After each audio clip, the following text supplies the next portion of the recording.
el gobierno llegó a un acuerdo muy serio y de eso se trata el diálogo. Cuando se está en el gobierno se entiende que una embajada es esencial para las relaciones comerciales. La reforma de Carrasquilla y de Duque estaba orientada a aumentar el IVA. Senadora, sobre la propuesta, sobre la reforma, fíjese que ayer conversábamos en la W con el ministro de Hacienda, el señor Ricardo Bonilla, y él decía que ya la reforma se le pasó al presidente, ¿cierto? Ya la conoce, ya sabe, tiene el borrador, mejor dicho.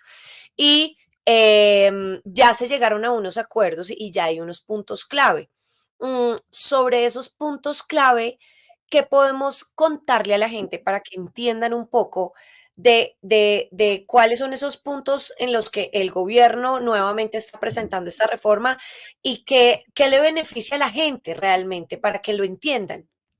Pues mire, el gobierno llegó a un acuerdo muy serio y de eso se trata el diálogo y no la bravuconería. A través de un diálogo con el sector financiero, se llegó a un acuerdo de que 35 billones de pesos de crédito serían orientados hacia los sectores de la reactivación económica, de la economía popular, del turismo, de la agricultura, de la ganadería y demás, con un espíritu de promover en una nueva alianza público-empresarial la reactivación económica. El complemento de ello es el presupuesto nacional. En el presupuesto nacional están comprendidas las obras del Plan Nacional de Desarrollo, el normal funcionamiento de la administración, que son los gastos de funcionamiento, desde luego el cumplimiento de los contratos suscritos por el Estado y una cosa que no es menor, que es la financiación del Plan Nacional de Desarrollo, que es todo el tema de las inversiones. Lo que le he escuchado públicamente al señor ministro de Hacienda, aquellos que devengan más de 150 millones de pesos mensuales y redireccionar eso para financiar inversión de reactivación económica que beneficiaría a absolutamente todos. Entonces, ¿qué sucede cuando el presidente del Congreso dice, no, es que ya tengo los votos para negar eso? Pues que echa al traste el plan de reactivación por una parte y por la otra la sostenibilidad fiscal del Estado.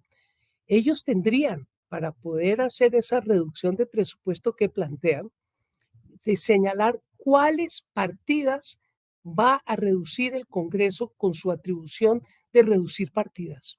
La tiene por constitución, pero la constitución le exige un requisito, que lo que reduzca no afecte el normal funcionamiento de la gestión pública. Segundo, que no afecte el servicio de la deuda pública. Tercero, que no permita que se incumpla ninguna obligación contractual del Estado y que se pueda financiar la parte correspondiente al plan plurianual del Plan Nacional de Desarrollo. Ellos tienen que hacer el trabajo, expulgar, a ver dónde no se necesita la plata en esos 4 ítems para reducir los 12 billones de pesos. Ellos no pueden salir a decir, gobierno, le devuelvo el presupuesto. Eso han tenido que hacerlo hace ya un mes. El 15 de mayo se vencía el plazo para que el gobierno, para que el Congreso le pudiese devolver por razones de legalidad el presupuesto al gobierno. Ahora están en otra etapa. Están en la etapa de la discusión y de la aprobación de aquí al 25 de septiembre en primer debate. Sí. Entonces, yo sí pienso que aquí lo que tenemos es que mirar qué dice la Constitución, qué dice la ley y cotejarlo con lo que pretende hacer el señor presidente del Congreso en su plan de sabotaje a la sostenibilidad fiscal del país. No sé que toda la oposición quiera hacerse responsable de ese hecho y de que echen al traste parte del plan de reactivación que es tan necesario en esta etapa de la economía. Senadora, mire, yo recuerdo uno de los últimos trinos de la senadora María Fernanda Cabal de la oposición, que hablaba de que no se ha hecho en esta nueva propuesta, por ejemplo, los recortes necesarios en embajadas, en consulados, en direcciones, en ministerios y en otras entidades que, según ella, han sido inútiles para pagar favores políticos. Em, ¿El gobierno podría hacer más recortes en ese sentido? Pues eso es desde la óptica subjetiva de cada cual. Cuando se está en el gobierno, se entiende que una embajada es esencial para las relaciones comerciales y para sostener la política internacional del país en apoyo a los diálogos de paz en marcha y en apoyo en términos generales a todo lo relativo a la inserción del país en los organismos internacionales. Entonces, sí, estoy seguro que un país autárquico podría prescindir de embajadas, no utilizarlas, pero si usted va y mira ese rubro en el presupuesto, pues no va a llegar ni por allá cerquita a los 50.000 millones de pesos, de pronto 100.000 millones de pesos, y estamos hablando de 12 billones de pesos. Buenas. Paso por acá para darles una pausa y decirles que se suscriban rápidamente acá. Clic, suscríbanse. Entonces, la calentura no está en las sábanas. Hay que hacer una campaña de austeridad. Sin lugar a duda, los dineros públicos no son para feriárselos ni en almuerzos ni en viajes. Pero Sí. lo que sí es cierto es que el gobierno de Gustavo Petro ha sido razonablemente austero. Estoy segura que hay mucho espacio para mejorar, pero eso no va a resolver el problema estructural del Estado colombiano, que es que Colombia, como tantos países en esta etapa neoliberal, dejó de cobrarle impuestos a los ricos durante 30, 40 años. Entonces, ese es un problema estructural de fondo porque nuestro Estado está con déficit de capacidad de gestión, no solo en el nivel internacional, sino en el nivel nacional. Por ejemplo, el Instituto Cato de Estados Unidos, que es un tanque de pensamiento del Partido Republicano muy, muy conservador, ha calculado que la tasa óptima de imposición para los altos ingresos, como los que plantea ahora el señor ministro de Hacienda, de 150 millones para arriba, es del 44%. Nosotros en Colombia estamos apenas en el 38%. Entonces eso le da, a mí me da una indicación de por dónde puede ir esa reforma tributaria que desde luego tenemos que esperar a conocerla para poder evaluarla. Y esta es la última pregunta para que también la gente tal vez que no está en nuestro país, que son muchas personas las que ven estas entrevistas, entiendan un poco con respecto a lo que pasó en el 2021, ¿cierto? Entonces, como bien sabemos, la furia se apoderó de las calles de Colombia cuando el gobierno del presidente Iván Duque propuso una reforma tributaria para financiar las arcas fiscales después del impacto de la pandemia.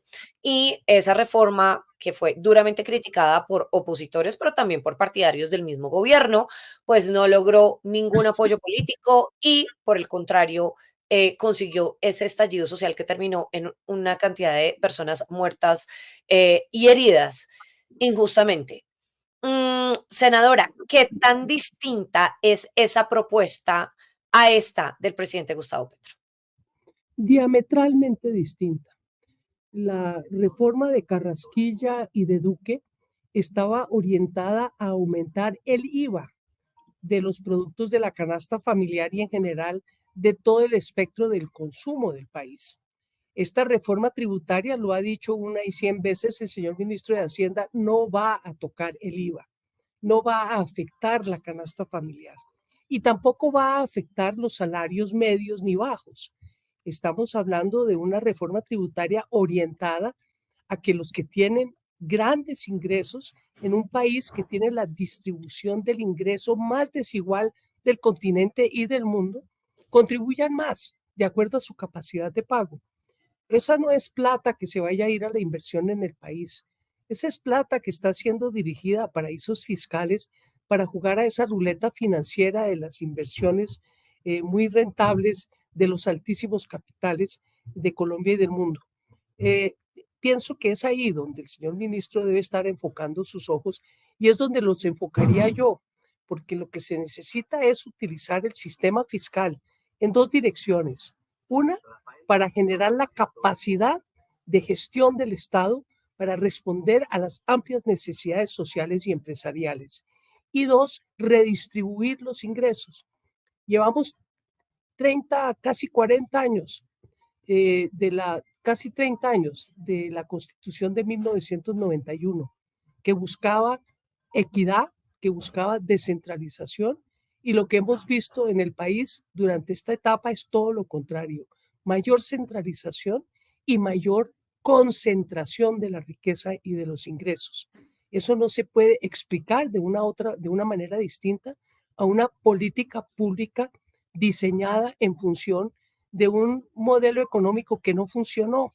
Prometieron que iba a haber un derrame de beneficios. Si los de arriba ganaban mucho porque les rebajaban los impuestos, eso iba a caer en cataratas hacia los sectores populares, lo cual no funcionó. Esa fue la explosión social y eso es lo que está tratando de enderezar el gobierno Petro. Pues muchas gracias, senadora Clara López del Pacto Histórico. Gracias por estas aclaraciones. Vamos a ver qué pasa el mismo martes en el Congreso de la República, si hay ambiente, si no hay ambiente y qué tanto se van a cumplir esas palabras del senador Efraín Cepeda de los votos que supuestamente tiene a su favor. Muchas gracias y ya estaremos conversando una vez más y tendremos acá debatico nuevamente. Muchas gracias. Muchas gracias, María Camila. Un saludo a todas y todos. Gracias a toda la gente que se conectó a través de este medio, a esta entrevista. Por favor, no se les olvide dejar sus comentarios acá abajo si tienen alguna duda también sobre este tema que es un poquito engorroso y un poco técnico de entender. También pueden dejarlas y yo les estoy contestando, obviamente, con mucho tiempo. Un abrazo y gracias para todos y todas. Chao.